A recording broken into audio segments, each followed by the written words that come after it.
The past is a grotesque animal, and in its eyes you see how completely wrong you can be. This is the opening line of a song by the band of Montreal. This song is like 15 years old, but I only just recently discovered it through the magic of Spotify. This song is unlike anything that I've ever heard before, with its driving drums and darkly swelling synths and hypnotic guitar riffs pushing it relentlessly on for its 12-minute runtime. Yes, this fucking thing is 12 minutes long. The first lyrics don't even come until almost 2 minutes into it, and from that moment on, the singer is yelping out these beautiful lines of twisted prose, which come loaded with so much metaphorical and figurative goodness that I thought I would try to analyze a few of them. If we start with the opening line, this really lays the foundations for what we can expect the tone and subject matter of the rest of the song to be. He describes the past as a grotesque animal. The use of this extremely negative and powerful word grotesque gives us insight into how he views his past as something ugly, perhaps disgusting, perhaps shameful, and describing it as an animal is also interesting as it gives it the quality of something alive, something which is moving, unpredictable, perhaps dangerous. I think this is interesting because the past can't be changed, so technically it's dead, but I feel he's making a comment here on how he allows his past to affect his present and change his future. With the next line, in its eyes you see how completely wrong you can be, so when staring in the face of this awful animal, when looking deep into its soul, because remember the eyes are the window to the soul, you can see all your past assumptions, all your wrong interpretations of people and events, all your snap judgments and limiting beliefs, and how you allowed those things to wrongly influence your behaviour. Like I said, this sets a listener up to expect the song to be an exploration of this guy's past, which is exactly what we get. The next line of significance to me is this one. It's so embarrassing to need someone like I do you. How can I explain I need you here and not here too?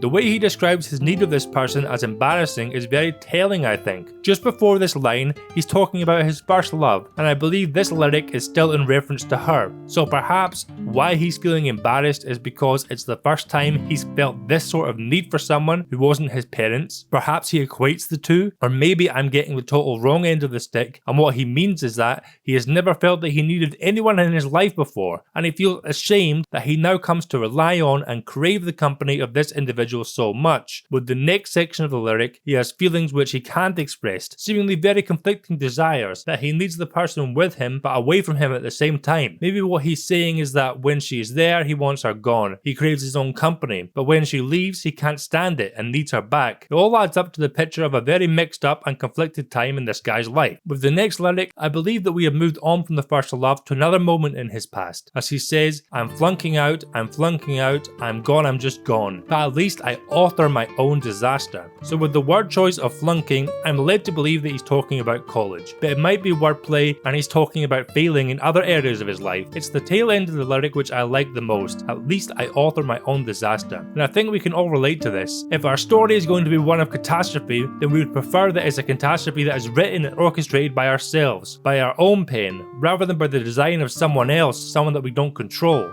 The next lyric, it's like we weren't made for this world, though I wouldn't really want to meet someone who was. I love this line, and I feel it encapsulates this feeling that you can have with people you are in relationships with, that you are uniquely, originally apart from the rest, as if you don't belong here, as if you just feel different in a way you can't quite put your finger on. And his admission that he wouldn't want to meet someone who was made for this world is a comment on the cruelty and suffering and pain and inequality and absurdity which is inevitable and evident in this planet of ours, and that a person who was made for all of that would have to be one sick puppy. Sometimes I wonder if you're mythologizing me like I do you. Again, I think this is a comment on the way in which we look back on our past, and more specifically our past relationships, and through the warped lens of time, distort them into something they weren't, to look at them as being more perfect and beautiful and meaningful than they actually were, to hold these individuals who are not in our lives anymore up as heroic, perfect fairy tales, when in reality they are just imperfect human beings like the rest of us. We want our movies to be beautiful, not realistic. This again ties into the previous line. When looking back at our past, which is like a movie that we play to ourselves, we don't want it to be some dull and drab reality. We want it to be a beautiful romantic masterpiece, directed by some genius of cinema, where all the characters in our life are complex and rich, and the dialogue is Tarantino-esque levels of witty and smart and meaningful. Project your fears onto me, I need to view them. See there's nothing to them. First off,